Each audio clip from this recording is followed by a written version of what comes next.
Welcome to Digging Deeper with Backyard Farmer. I'm your host, Kim Todd, and on Digging Deeper, we have in-depth discussions with extension and industry experts about important landscape topics. Tonight, we are talking about drought and its mitigation with our special guest, Brian Fuchs, who is climatologist with the National Drought Mitigation Center. Did I get that right? That's correct. Thank you for having me.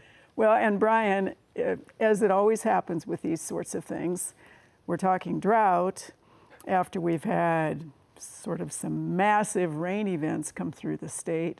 Parts of the state that actually were really suffering, I think, got a little bit, but that probably doesn't make any difference. Yeah. So I want you to talk about what is the National Drought Mitigation Center, what do you do, what can people do, if anything, about a drought situation? Yeah, so the National Drought Mitigation Center is actually within the School of Natural Resources here at the university, and it was started in the mid to late 90s by Dr. Don Wilhite, and Don had the nickname of Dr. Drought. That before Don came along, not too much research was being done with drought as a natural disaster, and so he started a center here at the university. And our current director, Mark Sabota, was one of his first employees that he hired 25 years ago.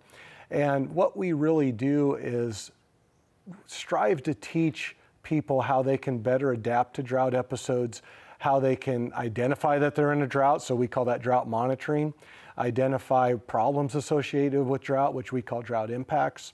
And then we also try to help them with the planning aspect of it. What can you do prior to a drought? And all this research has gone on here at the university since it started. And we have worked all over the country and also all over the world that with all the work that began with Don, it all has centered around his initial research, and it's kind of grown from that. Well, I knew Don, and actually I knew his wife, and he was passionate about this particular topic for very good reason, obviously. And to be able to be, here we are in the middle of the country, and in little old Nebraska that people kind of don't necessarily think are those sorts of research kind of possibilities, doing national and international work. So talk about drought monitoring, and talk about really the kinds of tools or what people can find on your website. Yeah, so on the website for the National Drought Mitigation Center, we actually have a separate website for our main tool, and that's the United States Drought Monitor. Mm-hmm. I'm one of the authors of that tool, and we rotate that through a partnership between NOAA, which is our weather service agency, as well as the USDA. And drought monitoring really is looking at the various indices, the various weather data, the information that's out there, and putting it all together into a single map, which many across the country utilize. And what that map does is really puts drought into a perspective that as a decision maker, they can take that information and try to do the best job they can with the information presented. And they allow us to gather all that information together for them and putting it into a usable tool for them. So I suspect that a lot of our viewers have maybe seen a bit of the drought maps mm-hmm. on the weather, especially as we are into extreme conditions or close, and watching those colors unfortunately turn from green to bright red across the state. How often do you update those maps, and what is the technology? What are the instruments that you use? So the Drought Monitor map is a weekly product. So it comes out every Thursday morning. And the time period that we look at is Tuesday through Tuesday. So a lot of times we'll get a big rain event, of course, on a Wednesday evening like we did this week, and people will look at the map and say, well, why didn't it change? Well, we're going to incorporate that into next week's. And so what we do is we use ArcGIS, mm-hmm. and we bring all that different data right into a map platform. So I can have the current map on the computer and then overlay the various data sets that we use. And we use several dozen different data points, data pieces when we construct the map.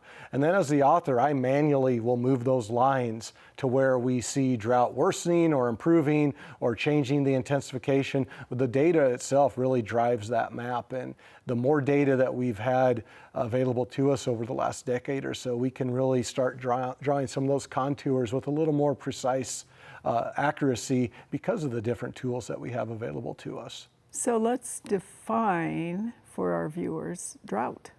Yeah. Because is it dry? Is it abnormally dry? Gosh, it's dry. What is drought? So that's a great question. And, if we would have 10 people here and ask them to define drought, we would get 10 similar answers, but they would be kind of different because of how everyone interprets it. If I'm a water supply manager versus someone in agriculture versus just a citizen, we would all have different perspectives. But the way that we define drought is we look at the current information and we rank it compared to the historical data. So we go back as far as the data set allows us to, and some data sets go back 100 plus years, some maybe only go back 40 or 50 years, but we take that current information and we rank it. So to be just on the map, it has to be in the driest 20 to 30th percentile. That's the yellow that we show on the map. The first stage of drought is in that 10th to 20th percentile. Then we have everything that goes all the way up to the first or second percentile for the very worst droughts that we show on the map. So all that data actually corresponds to what we call a ranking percentile. And then the methodology that we use allows us to place that drought intensity level that is directly reflected by the different data that we look at. Really interesting. So I'm assuming that a big piece of that data set is actual rainfall or precipitation.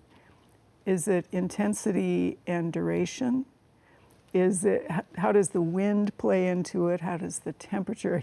Those factors are all so interrelated. Yes. As anybody who lives in a place where you have wind protection knows, or you don't. So how are they interrelated to help you with getting that data to truly reflect, well, the soil's dry or it's not?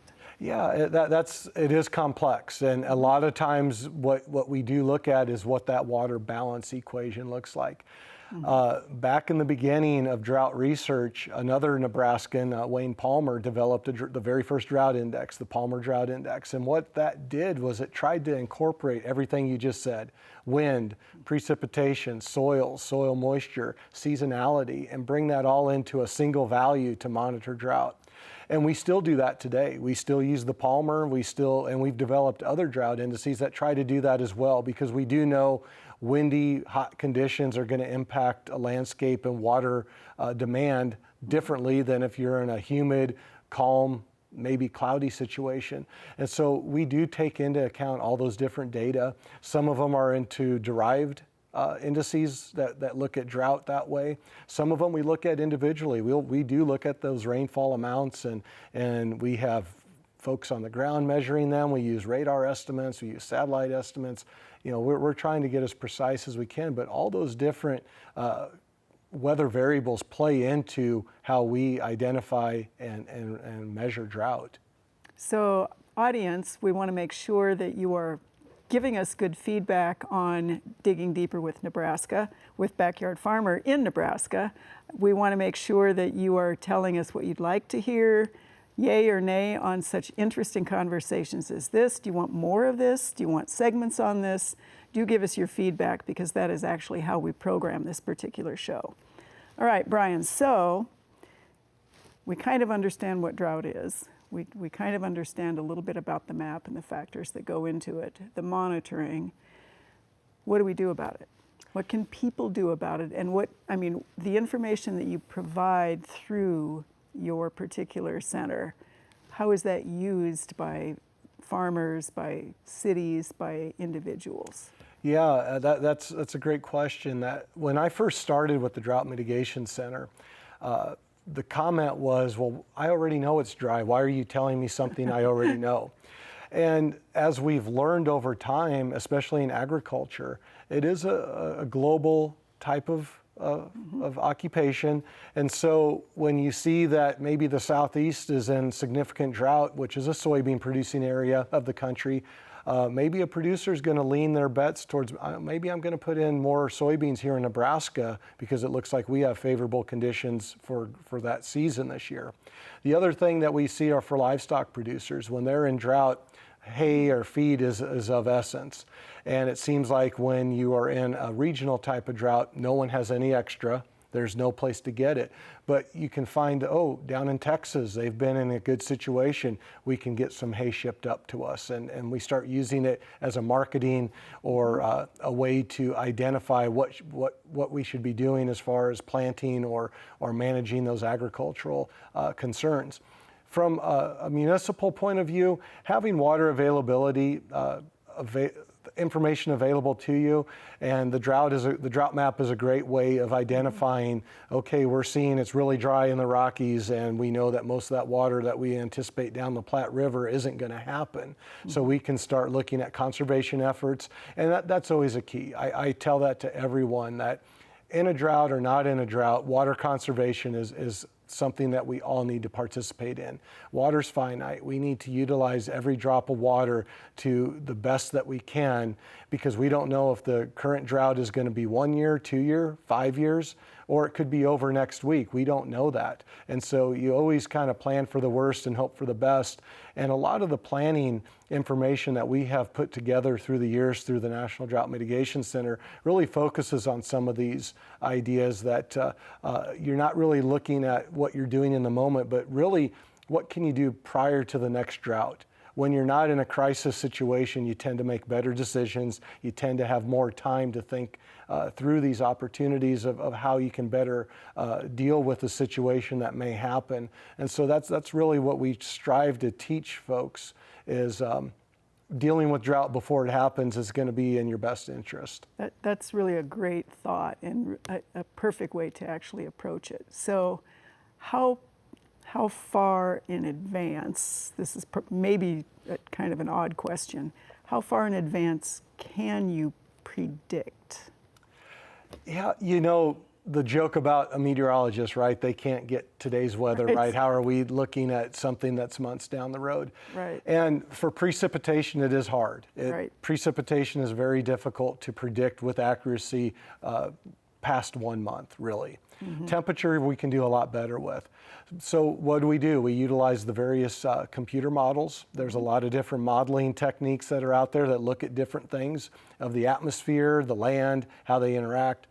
And so what we end up doing is putting together all this information. We don't do it here at our center.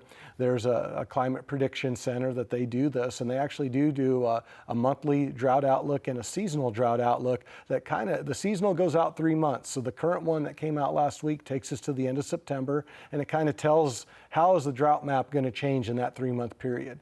And the monthly drought outlook does the same thing. It comes out at the beginning of the month and says, for the month of July, which will be the one that comes out next week at the end of June, that how will the drought change in July? Will it get worse? Will it get better? Will we see drought in areas that we don't currently see it?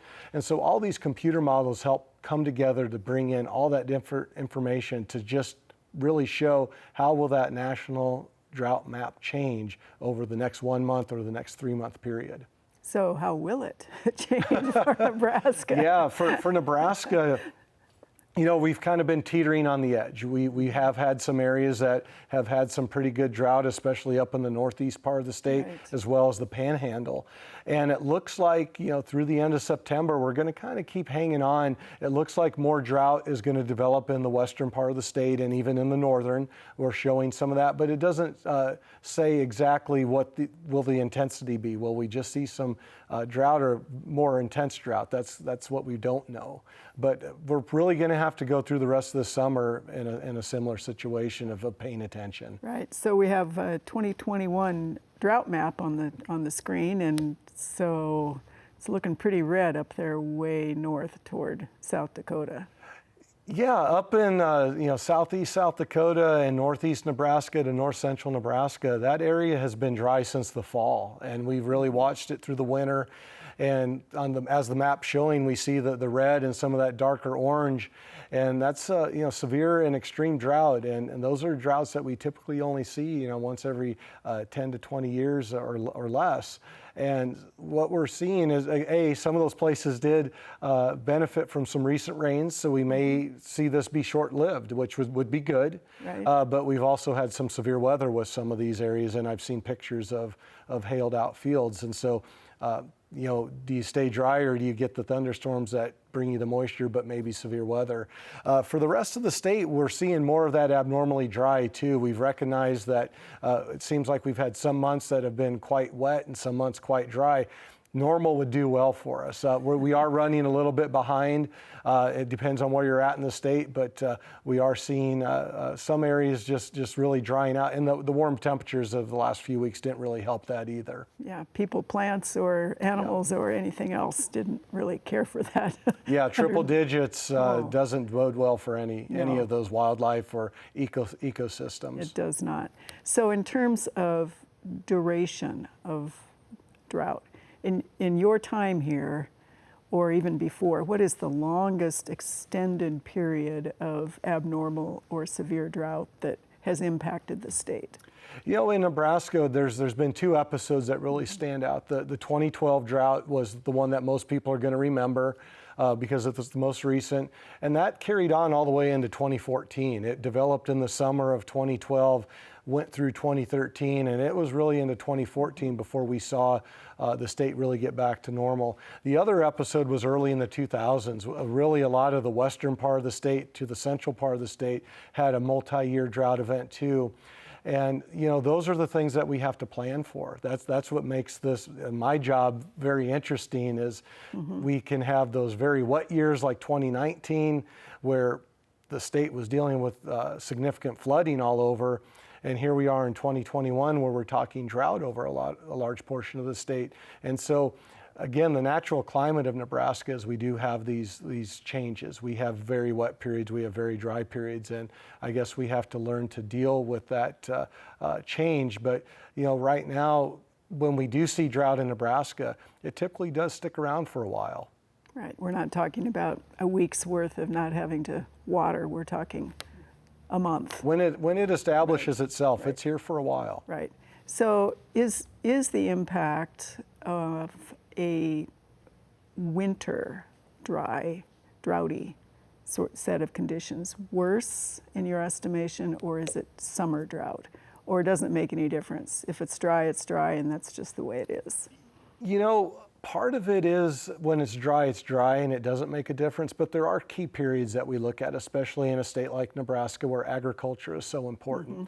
So after the harvest in the fall, until we freeze up, where the soils freeze up, that recharge period is very important to getting that moisture back in the soil that was depleted during the ag season. So that's a key period that we look at. And if you think about back to this last fall and into the winter, that was fairly dry. And that's where we saw a lot of that northeast drought establish itself. It was in Iowa and South Dakota as well. And so we were really paying attention to those areas. The winter precipitation, feet of snow maybe will get you an inch of water. Right. And so even though we had snow like crazy, there wasn't always a lot of water associated with it. Plus the soils are frozen, infiltration is hard. So winter, a dry winter isn't going to make as big a difference as a dry spring or summer, but it still plays a part into that overall water balance again that we talked about.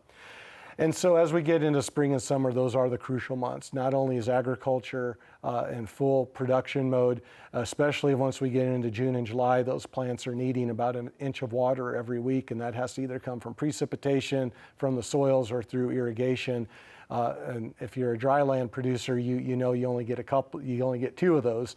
And so it is a key in the spring and summer that if we don't get precipitation, we pretty much know that drought's going to flare up, and we're going to be dealing with it in our state. All right. Well, Brian, this has really been interesting, and we're probably going to revisit the topic with you, and we hope we get to do it in a situation where we're not in drought, where we can say, good, look at this, the map is white as opposed to red and yellow. That is all the time we have for Digging Deeper with Backyard Farmer tonight. We do want to say thanks to Brian for coming in and talking to us today. We will be back next time with another in-depth discussion. Do be sure to watch Backyard Farmer live every Thursday at 7 p.m. Central on Nebraska Public Media. Thanks for Digging Deeper with Backyard Farmer.